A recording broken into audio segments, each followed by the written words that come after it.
Hey there, it's Hanna with WTI, and this is the second book in the Illuminae files, Gemina, written by Amy Kaufman and Jay Kristoff. And if you loved the first book, if you loved Illuminae, you are going to absolutely devour Gemina. I just cannot get over how much I love this book series. This is a fat book, and you will have a hard time putting it down.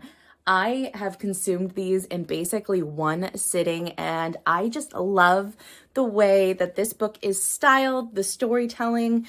You get to pick up with a new story in the world of Illuminae, and it really helps round out the story, and it is absolutely so much fun. I wish there were more books like this because they are just so fun to read. I'm a absolutely huge fan of this series. So if you loved Illuminae, the first book in the series, you are definitely going to want to pick up Gemina. You are going to absolutely love it. And that's my point of view.